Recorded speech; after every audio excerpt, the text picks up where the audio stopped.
Good morning. I hope your day has been going well. I hope you have a great weekend. We're going to continue on with chapter 15 here. On Monday at 1:10 p.m. when we get to lab, turn in the weak acids titration lab we did on Monday. Problem set number 4 is up. We'll have stuff over this chapter. We'll take seminar self-quiz 4 and actual quiz 4. We're going to do the lab with the longest name of all, determination KSP delta G delta H delta S for calcium hydroxide lab. Bring your goggles, definitely, if you've got them. This will be our last titration lab. And then also on Monday, the rough draft class presentation paper is due. So the rough draft means at least 2 type pages, 1 peer-reviewed article, abstract, and a citation. And make sure you include that cover page. Should be pretty cool.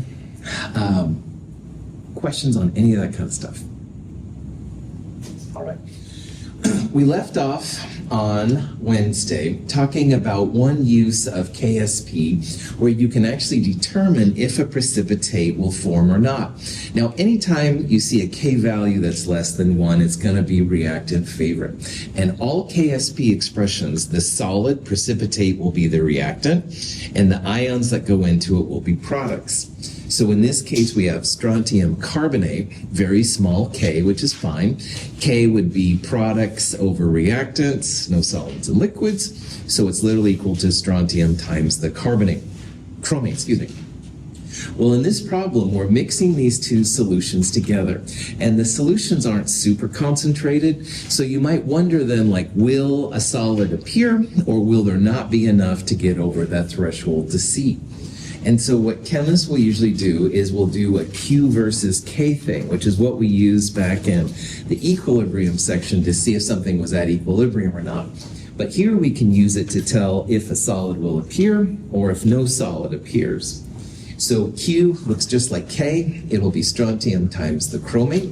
We'll get some number out. You can compare the Q value to the K value, and then if the Q is greater than K, that means the solid will form.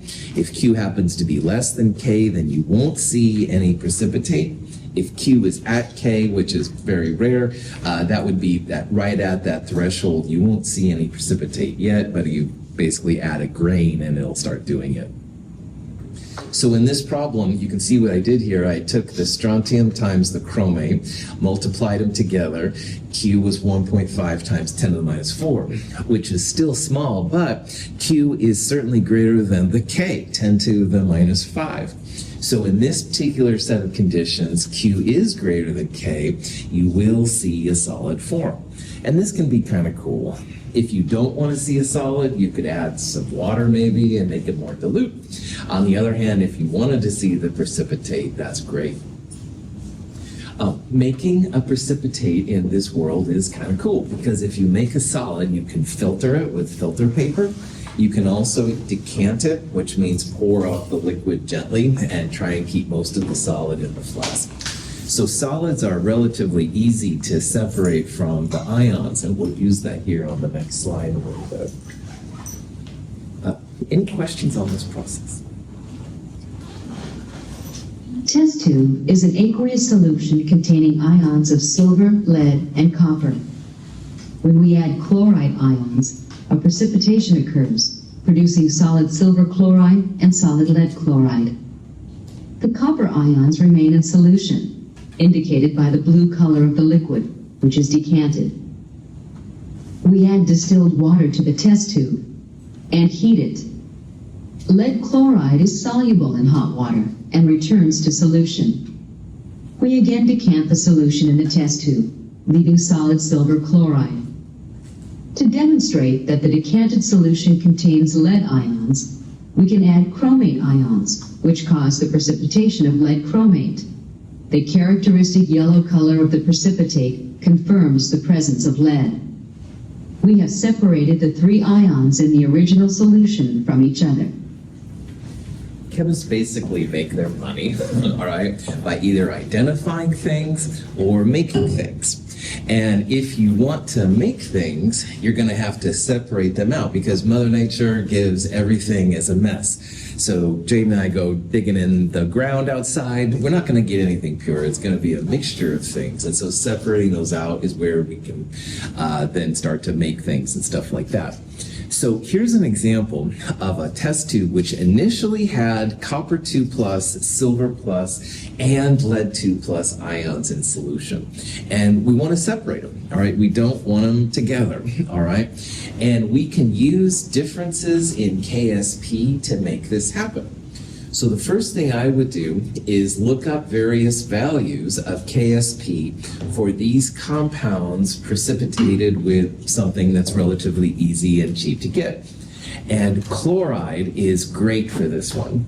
Now, we talked about how chloride, bromide, and iodide always make solids with silver plus, lead 2 plus, and also the mercury 2 plus, which isn't involved here. So if we add a source of chloride, sodium chloride, table salt, hydrochloric acid, whatever, these two are going to make a solid right away. But I don't think you can find a KSP for copper 2 chloride, CuCl2. It's really, really water soluble, like sodium chloride in water is. So copper 2 plus does not, for our purposes, react with chloride. So if you add HCl, sodium chloride, something like that, these two will make a precipitate, but this one will stay in solution. You can then decant, which means pour the liquid off and keep the solid in the one container, or filter off these two solids from this one. Copper 2 plus has a really nice blue color. We used it back in the empirical formula lab if you were with me in Chem 221, but anyway, just know it's got a nice blue color. So the stuff that's left over hopefully won't be blue. It'll be just like a white solid, but it'll be a mixture of silver chloride and lead 2 chloride. Well, if you look at the values of KSP here, all right, the KSP for the lead 2 chloride is quite a bit bigger, 10 to the minus 5, than the AgCl, which is smaller, 10 to the minus 10. So what this also means is that your lead 2 chloride will dissolve a little better if you heat it up. We'll talk more about some of the things that happen when you heat it.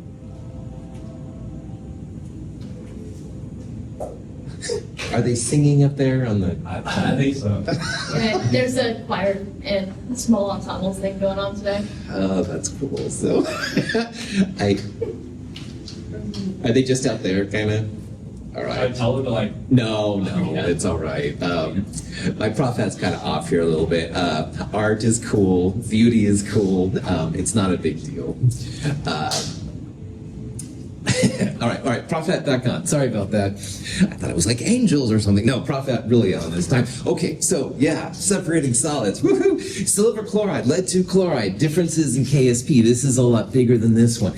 As it turns out, we can heat this up, okay? And the lead 2 chloride will go into solution. So the white PbCl2 will then dissolve. But this thing takes a lot more energy to make it dissolve. So you heat it up, you decant again when it's warm, all right? And then the solid AgCl stays, and the solution, we hope, has lead 2 chloride. Does it really have lead 2 chloride, Dr. Russell? Because it looks like it's just water. That's why you can add a compound like chromate. Chromate with lead makes a really nice yellow color. And you can see that, wow, this is very, very yellow. The only thing I would have done differently in this video is I would have added a little bit of chromate over here to this one, because silver chromate is kind of a red color. So if we saw just a red color here and no yellow, that means, yeah, this is all silver, this would be all lead, and we're good to go. So, welcome to the world of separation science and chemistry, all right? This was so water soluble, it stayed in the liquid. We separated these two solids out, got them into it, and it just looks like a lot of white solid. But heating it up, the lead 2 chloride went into solution, we put it in a new test tube, and the initial white solid was silver chloride. Then to test this out, we added chromate. This also has a really small K. It makes a really nice yellow color when it's there. Again, I would have added chromate over here to make the red silver chromate come out, but that's not a big deal. Now, in the back of your mind, remember that chemistry, this is all equilibrium. And equilibrium means you've got reactants and products around. So even when there's a solid, there's going to be ions around. And you know that when there's 10 to the 23rd atoms and molecules running around, you probably don't get 100% of the silver and lead out of the copper, all right? There will be some silver and lead in the initial copper. But by far the majority of the copper is here, by far the majority of the silver is there, and the lead is right there, all right? But in the back of your mind, just realize there's always going to be a little bit different. Any questions on that? Okay, I want to show that video again. You can watch it and then hear what they have to say. But this is literally how chemists can separate then the different metal ions from each other. Test tube is an aqueous solution containing ions of silver, lead, and copper. When we add chloride ions, a precipitation occurs, producing solid silver chloride and solid lead chloride. The copper ions remain in solution, indicated by the blue color of the liquid, which is decanted. We add distilled water to the test tube and heat it. Lead chloride is soluble in hot water and returns to solution. We again decant the solution in the test tube, leaving solid silver chloride. To demonstrate that the decanted solution contains lead ions, we can add chromate ions, which cause the precipitation of lead chromate. The characteristic yellow color of the precipitate confirms the presence of lead. We have separated the three ions in the original solution from each other.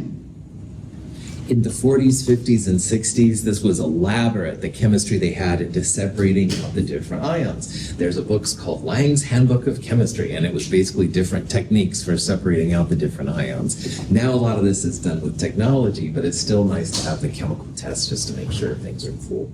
And again, KSP is the victor here. Questions on any of that? Okay, here's an example of how you can separate out some different compounds. In this example, we have silver ions and lead 2 plus ions in the same test tube. And we want to separate them out. All right, we want to get the silver away from the lead or vice versa. It doesn't really matter. Now, chromate, when it's added to both of these, we saw the yellow lead 2 chromate in the video, and that's pretty outstanding. Chromate to silver does make a really nice red color.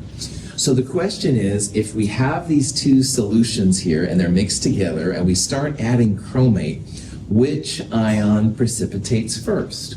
Now, to answer these kind of questions, you've got to have the KSPs, and here they are. So the silver chromate is 9.0 times 10 to the minus 12, and the lead chromate is 1.8 times 10 to the minus 4. So now to answer what we're going to do here, we're basically just going to put these values of silver and lead in here and then solve for the chromate. All right, we want to know how much chromate it takes to start the precipitation process. So mathematically, it's not very hard. But before we do that, I want you all to just step back for a second and look at these numbers. All right, I should have bolded that one. I think that's a little bit of a typo. But anyway, this KSP is smaller than this KSP. I mean, they're both really small. But the 10 to the minus 14th is smaller than 10 to the minus 12. If you have to guess, and I'll talk about why the guesses aren't always right, but if you have to guess which one precipitates first, pick the smaller KSP, because that should be the one that requires less of whatever you're adding to make it happen. So I'm going to predict here that the chromate required to make the PbCrO4 will be a smaller number than the silver chromate will be when we calculate it. So that means that the lead chromate will precipitate first. So again, before you start, try to make a prediction as to what's going to be happening here. And almost always, smaller KSP will be the answer here. Is that part cool? Okay. I don't believe you, Dr. Russell. I don't believe myself either on a Friday. So let's actually do some stuff here. So the substance whose KSP is exceeded, that's going to be the one that precipitates first. And so as I said, what we're going to do is we're basically going to solve for chromate in both of these expressions. We've got the KSPs, the concentrations of the ions in this problem are both 0.020. Let's see which one takes more chromate. So the silver chromate KSP is the 10 to the minus 12. Silver squared is there, so we're going to divide by 0.02 squared. 2.3 times 10 to the minus 8 moles per liter of chromate are needed in this problem to make the red compound appear. And that's a really small number, all right? It seems really, really small, so like that should be the right answer, right? Let's check the other one. So if you do the same kind of problem with the lead chromate, KSP 10 to the minus 14th, we're dividing by the lead. Lo and behold, you get 9.0 times 10 to the minus 13, which is obviously much smaller than the silver chromate is. So what this smaller number tells you is that if you're adding really small amounts of chromate, that's all you need to make the yellow PbCrO4 crash out. And if you ramp up your chromate from 10 to the minus 13 to 10 to the minus 8, that's when you're going to start seeing the red. But Skylar and I really want to separate these out. Maybe it's worth our time then to add less than this number so we can get all of this precipitated out. Then we'll have the silver ion still in solution. We can decant or filter the yellow PbCrO4 out. We'll be cool for school. So, if you see a problem like this, almost always, smaller KSP will be the first to precipitate out because it's going to take less of whatever you're adding to get to that KSP threshold. But you can actually calculate these numbers, and that's a good idea just to make sure. And when you calculate here, 10 to the minus 13th, definitely smaller than 10 to the minus 8. So the lead chromate is going to take less chromate to make it precipitate than the silver chromate will. Any questions? Okay. So here's another kind of problem like this. This problem, we have sulfite and sulfate. Sulfate, ATE, has more oxygens than sulfite, ITE. So this is the sulfate and this is the sulfite. And it says we're adding in some kind of calcium ion very, very slowly. Which one precipitates first? Well, again, the first thing I would do is look at your KSPs. Smaller KSP should be the one to make a solid precipitate out first. But to really nail this, what you want to do is you want to realize that this number, for example, equals calcium 2 plus times sulfite. We have up here the sulfite concentration, so you can solve for calcium. And do the same thing down here with the KSP for the sulfate. This number equals calcium times sulfate. We have the sulfate value right here. You can then solve for it and see which one is smaller. And lo and behold, of course, once again, smaller KSP, that is the one that's going to precipitate out first. Now here's the math that actually shows it. So again, here's the KSP for the sulfite. We're dividing by the sulfite concentration to get this number. Same thing for sulfate, but with a different KSP and a different concentration. 10 to the minus 5 is bigger than 10 to the minus 7, so it'll take less of the calcium to make the calcium sulfate precipitate than it will the calcium sulfate. Any questions?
Okay, you're probably thinking about this point, okay, your instructor's totally lost it. This is kind of an apology because I find this material really boring. I think precipitation is like, oh God, sulfite over sulfite. Woohoo, how exciting can it be? Not the most entertaining thing. And I try to spice up my lectures as much as possible, but honestly, I had kind of a wall when it comes to precipitation. So I appreciate you being here. This is a promo video from a thing. I used to do a lot of multimedia work and they sent it to me, use our company and stuff. And I just thought it was kind of fun. So bear with me. Precipitation is really important. Don't get me wrong. You don't want, lead and mercury in your drinking water or cyanide or any of these horrible things. So it's not that this isn't important. It's just it's kind of slow. So thanks for being here. I appreciate it. Hopefully no questions. Good. This is more exciting. This is next topic we're going to talk about is an alternative acid-base philosophy called Lewis acids and bases. And we talked a lot, of course, in the last chapter about Bronsted acids and bases, hydrogen being donated, accepted, all that kind of stuff. But Lewis acids and bases is kind of a separate acid-base theory. It's not used in like pH and stuff, but there's a lot of cool uses for it that we're going to talk about. Now, this is an example here of a Lewis acid and base. And if you look at this structure, there's two of what's called dimethylglyoxime. We'll talk about that later. And in the middle is a nickel. So if you look right here in the middle, this is a carbon, this is a nitrogen. There's a double bond right there. So this would be a covalent bond. And this is an oxygen. This is a hydrogen with another oxygen, ... Does anybody remember the name of that type of bonding?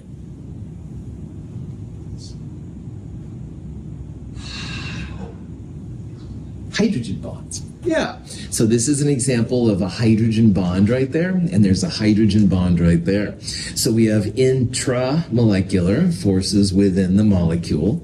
We have intermolecular forces, the hydrogen with the oxygen. But a new type of bonding we're going to talk about now with Lewis acids and bases, it's called a coordinate covalent bond. Now, these kind of bonds here are covalent. They're between nonmetals. But how they work is that an electron from each atom comes together to make like a handshake. So this would be like a bond, a covalent bond, where there's an electron from each atom making it. If you see that little arrow like that, this is a coordinate covalent. Two electrons are coming from this atom and pushing themselves into an empty orbital on the other atom. And we're going to see here that metals are great for accepting lots of electrons because they have lots and lots of empty orbitals. So this is actually an example of a Lewis acid and base adduct. An adduct is just a compound that's formed from a Lewis acid and a Lewis base. The arrows come from the side where the electrons are, and it points to the side where the electrons go. And we're going to see here in a little bit that this is the Lewis acid. This would be the Lewis base pushing its electrons in. We're actually going to make this compound, you will too, in a couple of weeks. The QA3 lab, which we'll talk about later, you actually make kind of a red solid. And here's some pictures and stuff of previous students who have done this. Some of you might know Donovan. He, I think, just went to Oregon State and stuff finally. But anyway, it's a compound you'll make. It's a really cool red color. Transition metals are awesome. So let's see here what's going on and how to do it. Now, the naming of these is a little strange. That'll be one of the last chapters we look at how to name that. So don't worry about that part right now. But we will talk about how these Lewis and acid bases form, how you can predict what happened, stuff like that. So in a Lewis acid and base, it's not about the protons, all right? Bronsted, man, it was all the protons, but not here. A Lewis acid is nothing more than something that can accept electrons. So it's gonna have an empty orbital that hasn't been used.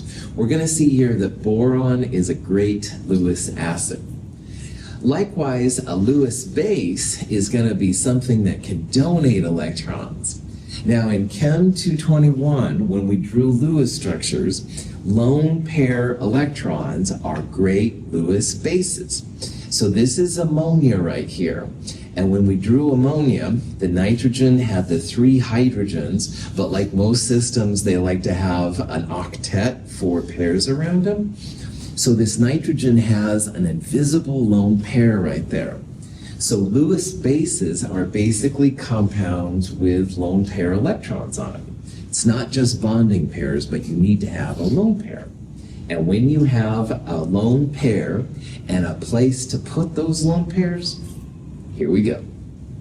Boron trifluoride is a Lewis acid because it has a deficiency of electrons. Ammonia acts as a Lewis base by donating its lone pair of electrons into BF3's vacant valence orbital. The product of this Lewis acid-base reaction is a single molecule with a new bond, called a coordinate covalent bond, because both the electrons for the bond come from only one species. So again, the arrow represents where the lone pair electrons have come from, and that points to the place where the lone pair electrons can hang out.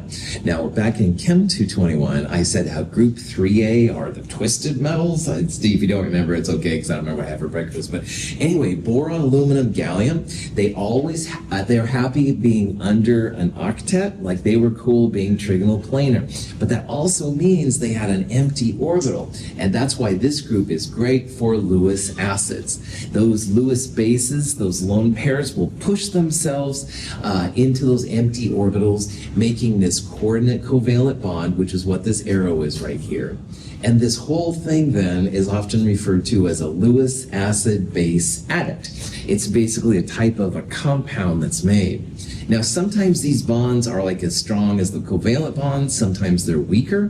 That's why sometimes you see differences in how they're drawn. That's not so important, but just if you see it now, you know what's happening. Those lone pair electrons are being pushed into the Lewis acid. Cool. Any questions? Okay, so here's a question, and it says, which of the following is a Lewis acid? Okay, and there's a couple different ways that you can answer this. One way to do this would be to draw Lewis structures, all right? So this compound here is called methylamine. We don't need to worry about it. CH3, carbon likes to have 4 bonds. So 3 of the bonds are connected to carbon and hydrogen. The 4th bond connects to the nitrogen. Nitrogen likes 4 bonds as well, so it's 2 bonds to hydrogen, but there's going to be a lone pair there. And lone pairs are usually going to be Lewis bases, not Lewis acids. If you draw the Lewis structures for these two, you're going to see they're bristling with lone pair electrons, so they're going to be great Lewis bases. However, the best Lewis acids will be the transition metals, like silver. It'll also be group 3A metals, boron, aluminum, gallium, those kind of things. So most of the time in our examples, the Lewis acids will be a transition metal like silver or something in group 3A. All right, those are by far the most common Lewis acids. And again, those Lewis bases are just going to be some kind of compound with a lone pair that can push itself in. So, questions? Now, why this is important, in the Le Chatelier's principal lab, we saw how zinc hydroxide, which is very insoluble, you start adding extra hydroxide or ammonia, and they disappeared, or at least that's what was supposed to happen. Well, anyway, that's because complex ions form. And man, this drove chemists crazy, because usually if a little is good, a lot is better. Well, in this case, you add extra and you expect to have more precipitate, and your whole precipitate disappears. So it took a lot of blood, sweat, and tears for chemists to figure this out, but what they know now is that these complex ions form. So a complex ion is usually a transition metal in the middle with some other parts around it, we'll talk about that, and a charge. So a regular ion would be like sodium plus or chloride minus, all right, a single atom. A complex ion is usually a transition metal, sometimes other things, but it'll have more than one like piece around it, and it still has a charge. So when you added, for example, the extra ammonia to the zinc hydroxide, it made a ZnNH342 plus compound. So this is supposedly copper, but if you put the zinc right there, that would be the compound that appeared.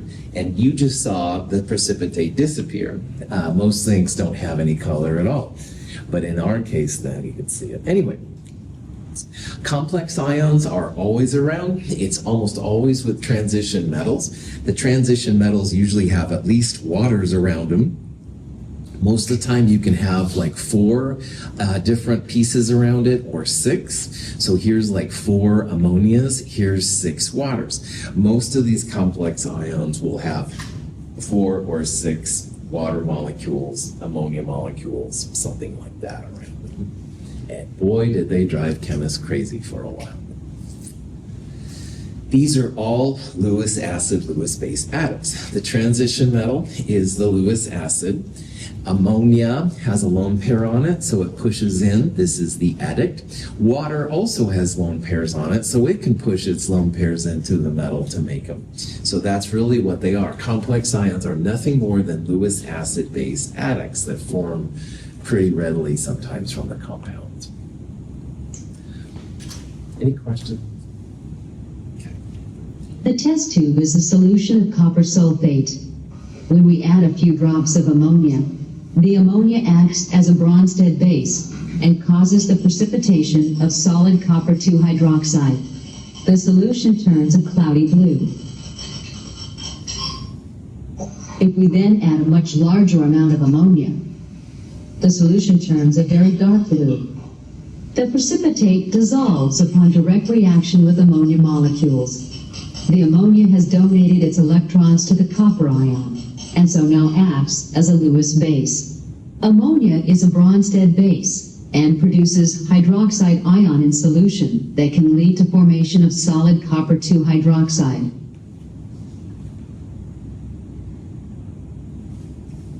With additional ammonia, a Lewis acid-base reaction occurs.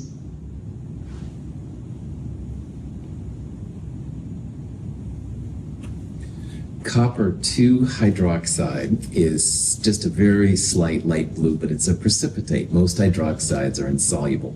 So in this video, initially it was copper 2 sulfate. Sulfates are very water soluble. Copper 2 plus bonds with water, no problem. Looks like everything dissolves. If you add just a little bit of hydroxide, and it can be from ammonia as ammonium hydroxide or sodium hydroxide, you make that light blue CuOH2 stuff, which is fine. But then you think, hey, I'll add a little bit more. I'm sure that's good. And bam, not only does your color change, it turns to this dark blue, but also your whole precipitate goes away. You have just something dissolved. And that's because the complex ion forms where the copper is the acid and the ammonias around it are the Lewis base. And this thing is incredibly product favored. It happens really readily. Unlike the zinc example we did in Le Chatelier's principle, you can see this one, which is kind of cool. But you can tell that right away you have a solid, then it disappears, and that's very weird because most of the time if you add more of whatever you're adding, you'll make more and more solid, but these solids actually disappear on you. Frustrating for chemists. Questions? Okay, this Lewis acid-based stuff was frustrating to chemists, but it's actually really important to us too. Oxygen binds weakly to the iron ion at the center of a heme group in the hemoglobin molecule. In an oxygen-poor area of the body, the O2 is easily removed. Carbon monoxide, in contrast, binds very tightly to the iron and is very difficult to remove. The presence of carbon monoxide makes it impossible for the blood to transport oxygen effectively. So last time I checked, everybody in this room is breathing. Good. Anyway, breathing is actually a Lewis acid, Lewis base interaction. The oxygen comes into the heme in our blood, which has an iron in the middle. Iron and oxygen, that's a Lewis acid, Lewis base interaction.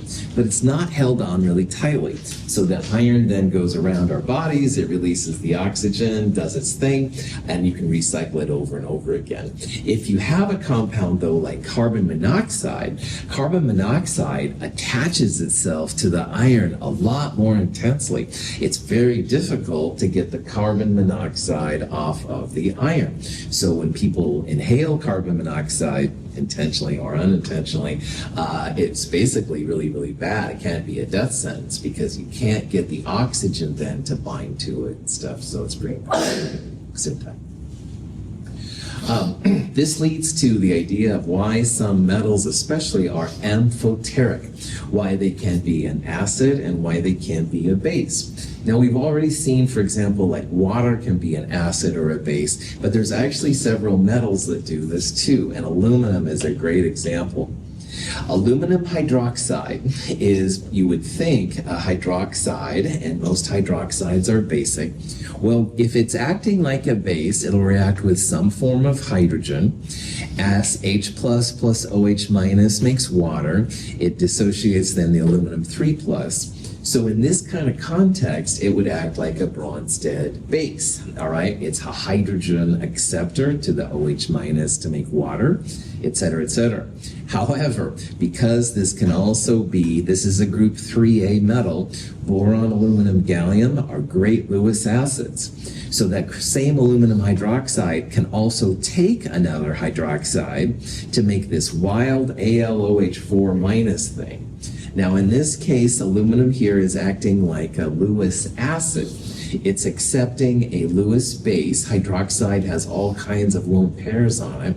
It pushes itself in to make something that's water soluble.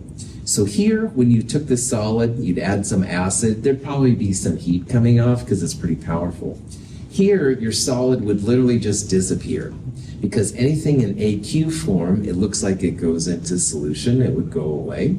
And again, that's because that lone pair is pushing into one of the empty orbitals on aluminum and making that possible. Here's some pictures showing what happens. Here's just aluminum 3 plus ions, and initially you add some ammonia, a source of hydroxide, but not too strong. Aluminum hydroxide is very insoluble. There's the solid. If you add extra hydroxide though, and notice that sodium hydroxide is a strong base while ammonia is a weak base, all of a sudden your solid disappears. And you're like, oh man, Russell probably gave me an acid or something. No. This is Lewis acid, Lewis base behavior. The aluminum is acting as an acid. The hydroxide there is a Lewis base. It makes AlOH4 minus. Your solid goes away. It looks like your stuff is ruined, but what's really happening is this complex ion formed. That being said, if you go back to your solid, you add like HCl or some strong acid, it reacts quite violently. You'll have a lot of energy released. This is aluminum hydroxide acting as a Bronsted base. So you can really play with the chemistry here if you understand how this stuff all works out. So, questions? There's a type of equilibrium constant used to describe complex ion formation, and it's called a formation constant, a K sub F. K sub F's can be really helpful if you happen to run into one of these crazy things. Now we saw that KSP expressions, the solid was the reactant, and the ions that go into it are the products. Well, with formation constants, the complex ion is the product, and whatever goes into it is going to be the reactants. So it's a slightly different definition, but the same kind of idea. So for example, making this complex ion, the reactants would be copper 2 plus and ammonia to the 4th power, because of the 4 right there. And the product up here would be this wild complex ion, the CuNH3 2 plus ion. We're assuming that everything here is aqueous, which it probably is. You don't want to put solids and liquids in, but ammonia, usually in the chemistry lab, is used as an aqueous version, so that's why it's included. Most of these formation constants are very large. So while we've gotten used to having really small Ks, KSPs, Kas, KBs, KFs are usually super, super large. And that again shows you as a chemist that you're going to have a lot more product than you'll have reactant. So the complex ions really want to form, all right? This very large K just says, man, you put copper next to ammonia, this thing is going to form. Again, all these complex ions are just Lewis acids and Lewis bases. The Lewis acid is usually a transition metal. The Lewis base will be something with lone pairs. So most of the negative things that we've dealt with, as well as anything with nitrogen or oxygen, basically, they're all candidates for being a Lewis base. Complex ions formation constants go together. So you can write, for example, a KF for a reaction like this. So again, if you're going to write a KF, whatever your complex ion is, that's the product. And then whatever you need to make it, those are going to be the reactants. So for this crazy thing, that would be silver plus and 2 cyanide ions making this complex ion. And your KF would be products divided by reactants. KFs always have your complex ion in the numerator. You divide it by whatever goes into it. So in this case, silver plus times cyanide.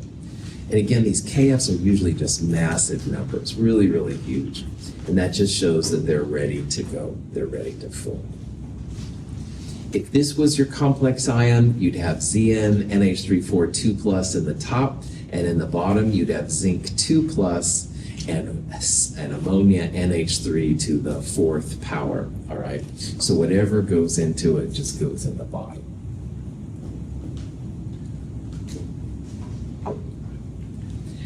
There's tables like this of complex ion formation constant values. Again, they're almost always just really, really big numbers. 10 to the 43, wow. Very, very large things and stuff. And again, for any of these, all right, the complex ion will be the product, and whatever it goes into, it will be the reactants. In the equilibrium constant lab, we made that kind of blood red FeSen2 plus. That was a complex ion, all right? And so if you had a FeSen2 plus value here, Fe3 plus and thiocyanide would be the answer. Notice here how the complex ion is almost always a transition metal. Lead once in a while will pop in. There's beryllium. Also the group 3A metals, aluminum. Aluminum especially is really good, sometimes boron, so. Another term to remind us all here is that these are almost always written as net ionic reactions. So silver plus is in solution, but you can't like buy a liquid of just silver plus. It has to have the counter ion to make it happen. So this might be, for example, silver nitrate, AgNO3, but NO3 minus nitrate is usually kind of boring for these reactions. So the nitrate is not shown here. I'm assuming that's what it was. Cyanide, a lot of times, is presented as sodium cyanide. The sodium, like nitrate, is also boring for most chemistry. So that's why usually the spectator ions are emitted up here. Cool. Questions? All right. You can do some cool kind of things with complex ions. Silver chloride will stain glassware really bad. And if you look at some of our glassware in our lab, there's still some remnants of our determination of an unknown chloride lab, because we were essentially making silver chloride, but darn, that stuff's hard to get off sometimes. Well, in the stockroom, when our burettes and stuff like that get so stained with silver chloride, you can actually add some ammonia to it, and the ammonia reacts with the silver to make a complex ion, and in this case, chloride. Now, why this is cool for us in chemistry is that you go from something solid, which sticks to the glassware, to something aqueous, which can be washed away, all right? So if you have like silver chloride stains on your stuff at home, I don't know why you would, but if you did, woohoo, add a little bit of ammonia or Windex, which is a source of ammonia, should take it right off. Here's the chemistry, the math behind why this works. Now, silver chloride is very small Ksp. Those solubility product constants, the precipitate is the reactant, and the ions that go into it are the products. So in this case, AgCl solid would be the reactant, silver plus and chloride ions would be the products, K much less than 1, so this stuff is going to form. And again, it sticks to the glassware. That's why it's kind of relevant for us in chemistry. However, you can also find a Kf value, a formation constant, for this AgNH3 all right? Now this is a complex ion. It's got the transition metal silver in the middle. It's got Lewis bases around it, in this case ammonia. And it actually is a pretty big K, all right? It's much greater than 1. So to figure out what the equation is for this Kf value, the complex ion is the product, and whatever you need to make it goes into the reactants. So here it would be silver plus and 2 ammonias making this one. So like we've seen with other kind of problems, you can combine these reactions together just to see like what's all happening. And if you do that, notice how silver plus as a product and silver plus as a reactant, they cancel out. And the silver chloride as a reactant and 2 ammonias now are the new reactants. And the products are still going to be the complex ion and chloride. Now the K for this value, you can then multiply these K's together. This was what we did back when we manipulated equilibrium constants. So this times this makes this number right here. So this new K net value, the overall reaction, this is a much bigger number than we were dealing with AgCl. And as the reactions get bigger, going from 10 to the minus 10 to 10 to the minus 3, you do have more products. So what this tells us here is that this is going to be much more likely to get rid of the silver chloride than we would have had by itself. All right. Still going to have silver chloride. All right. It takes sometimes multiple applications and stuff. But at least you can then predict that it's going to start to get rid of this stuff so we can do some action on it. So chemists pat themselves on our back when we see these kind of numbers because woohoo, we can get rid of that pesky AgCl. Questions what we did there? Solutions of silver nitrate and sodium chloride are mixed. Insoluble silver chloride precipitates from solution. When we add ammonia to the mixture, however, the precipitate redissolves.